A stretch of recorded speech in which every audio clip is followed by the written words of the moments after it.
ज्योतिष मित्रों, ओम नमः शिवाय। आइए गुरु के 20 नवंबर 2020 को हुए राशि परिवर्तन के तुला राशि एवं तुला लग्न के जातकों पर विशेष रूप से क्या प्रभाव पड़ने वाला है, इसके बारे में हम चर्चा करते हैं। साथ ही यदि अन्य लग्न होंगे तो क्या प्रभाव में अंतर आएगा, उसके बारे में भी हम विस्तार से देखेंगे। तब वीडियो में बने रहेंगे।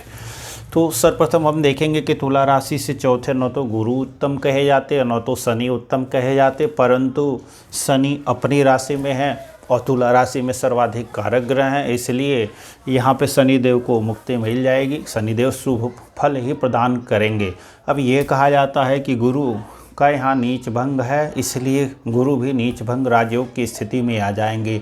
तो भी गुरु कुछ नीच भंग राजयोग है तो नीचता कुछ न कुछ तो गुरु को यहाँ दिखाना ही दिखाना है, अर्थात गुरु के जो नैसर्गिक कारकत्व हैं कुछ न कुछ उसमें कमी आएगी। जैसे यदि पुत्र प्राप्ति के संबंध में विचार कर रहा है तुला राशि का जातक, तो इन साल भर के समय में इसे विशेष लाभ होने वाला नहीं है, क्योंकि राहु की भी दृष्टि यहाँ पे पड़ेगी। राहु यहाँ पे गोचर कर रहे हैं और केतु यहाँ पे गोचर कर रहे हैं, तो ये राहु और केतु दोनों का जो गोचर है वो उत्तम नहीं है और ये मृत्यु तुल्य कष्ट देने की स्थिति में राहु भी रहने वाले हैं, केतु भी दूसरे अच्छे नहीं जाने वाले हैं।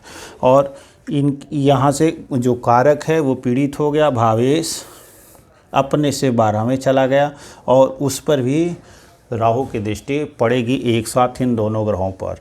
बहुतों का मानना है कि कोई ग्रह अपनी राशि में स्थित है तो अपने दूसरे राशि के फल को बढ़ा देता है। मैं ऐसा नहीं मानता, मैं इसका जोरदार ढंग से खंडन करता हूँ। ऐसा हमने अनुभव में पाया है कि ग्रह अपने से 12 में चला जाए, अपने से 8 में चला जाए और पीड़ित हो जाए तो उस भाव के फल को वह नष्ट कर देता है, यानी देने में असमर्थ होता है। तो इस भाव अर्थात पुत्र, विद्या, बुद्धि, बहुत बड़ा निवेश करना है, बहुत बड़े बिजनेस और शेयर मार्केट में जैसे बड़े निवेश करने हैं, तो ऐसे समय विशेष सावधानी इस तुला राशि के जातक को रखनी है, क्योंकि ये यहाँ से शनि भी 12 में है और पीड़ित कहा जाएगा। शनि भी नीच भंग राजयोग है, तो इस भाव से संबंध अर्थात भूमि, भवन, वाहन, माता का सुख, ये सब स्थिति जो बनेगी ये अच्छा है। और जिस समय शुक्र भी अच्छा होगा, जैसे शुक्र इस समय अभी तुला राशि में ही गोचर कर रहे हैं, तो यह माह बहुत ही उत्तम जाने वाला है। इस समय वाहन के संबंध में विचार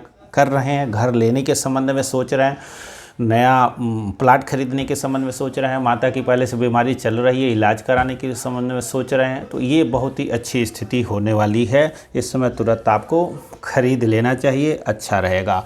नौकरी आदि के लिए प्रयासरत हैं तो नौकरी लग सकती है।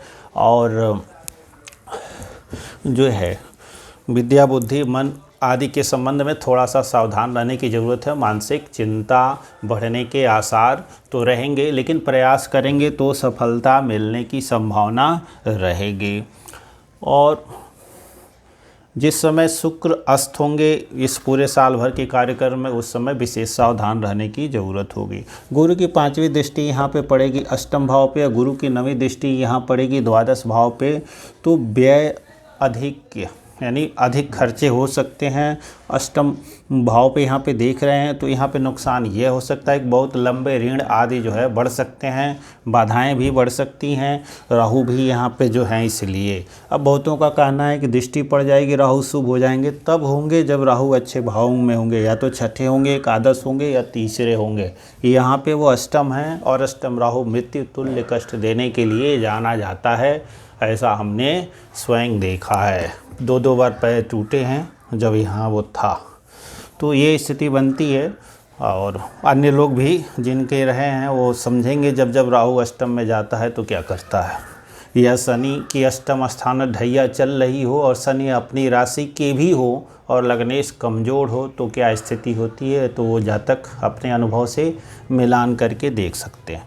इसलिए केवल अच्छी अच्छी बातें बता देना ही ज्योतिषियों का फ़र्ज नहीं है, ज्योतिषियों को यह भी ध्यान देना है कि सावधान भी करना है।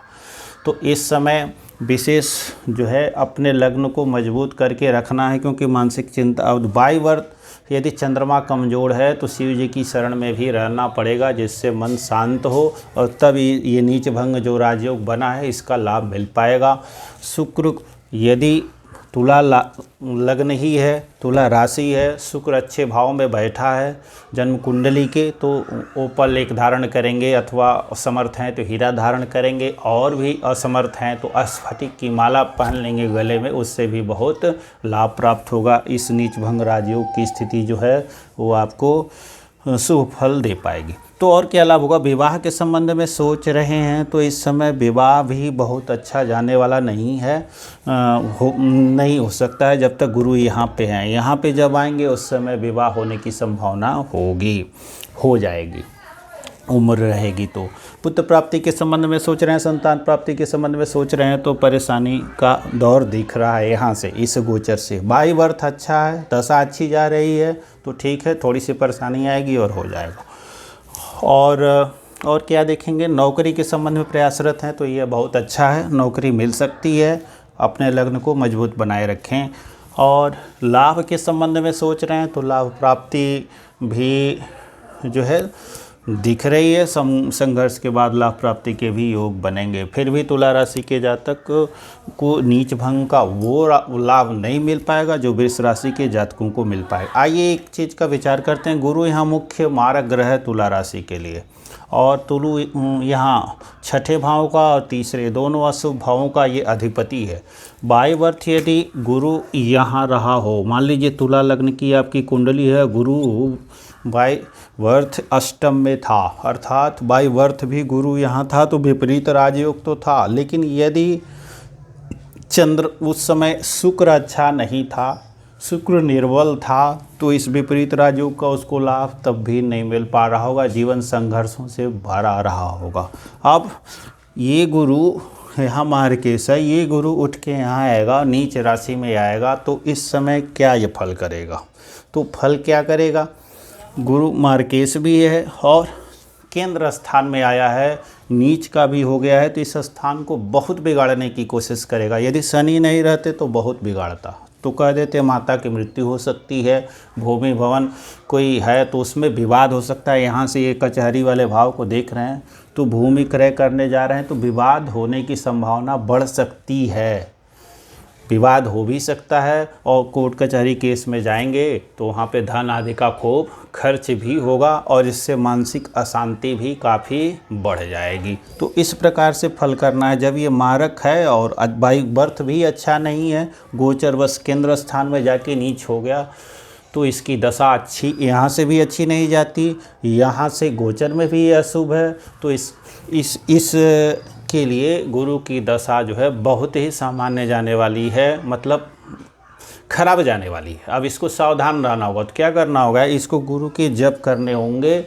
और गुरु का जप करके, गुरु का दान करके गुरु में शुभता लाई जा सकती है, और तब जा कर के ये जो विपरीत राजयोग का लाभ दिख रहा है वो मिल पाएगा, नहीं तो ये जीवन संघर्षों भरा हो सकता है।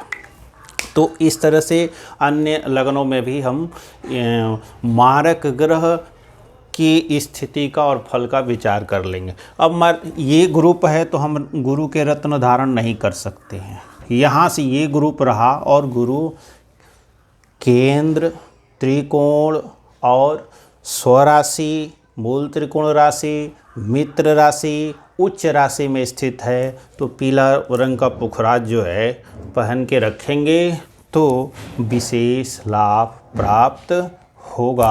अन्यथा क्या करेंगे? गुरु के बीज मंत्रों का जप करेंगे। ओम ग्रां ग्रीं ग्रौं सह गुरुवे नमः, ओम ब्रीं बृहस्पते नमः, या उसके बाद भी एक और वैदिक मंत्र आता है, वो काफ़ी लंबा होता है, उसको सब लोग नहीं कर पाएंगे। तांत्रिक मंत्रों में और ये जो बीज मंत्र हैं जिनका अभी उच्चारण किया, इनका जब मानसिक रूप से करने में कोई दोष नहीं लगता है और बहुत ही उत्तम परिणाम प्राप्त होते हैं। मेरा अनुभूत ये प्रयोग है।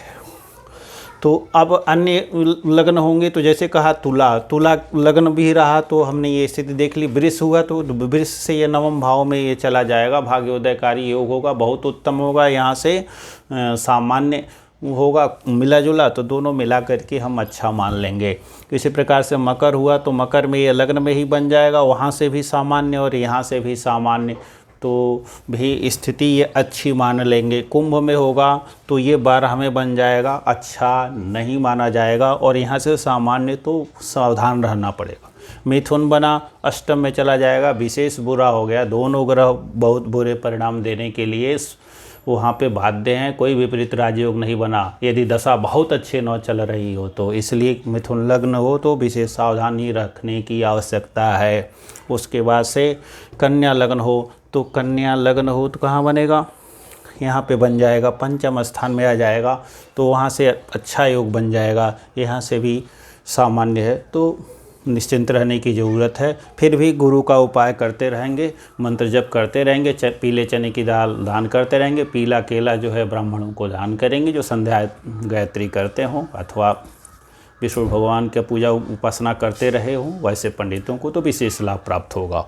और यहाँ पे तुला राशि है और यदि शनि यही लग्न है तो वहाँ पे हम क्या करते हैं, वहाँ पे हम शनि के रत्नों को धारण करके शनि को बलवान बना करके विशेष लाभ प्राप्त कर सकते हैं। अथवा यहाँ से बुध अच्छे भाव में स्थित हुआ तो बुध के रत्न धारण करके लाभ ले सकते हैं। शुक्र विशेष यहाँ से देखना होगा कि शुक्र कैसा है, तो शुक्र यदि वायुवर्थ अच्छे भाव में नहीं स्थित है तो शुक्र का भी जप करना, दुर्गा जी की आराधना करना, महालक्ष्मी की आराधना करना, श्री सूक्त का पाठ करना, ऐसे ऐसे उपाय जो है विपरीत राजयोगों को विशेष रूप से फलित करने में सहयोगी होंगे। तो चलते हैं, धन्यवाद, अगली वीडियो में मिलते हैं। ओम नमः शिवाय।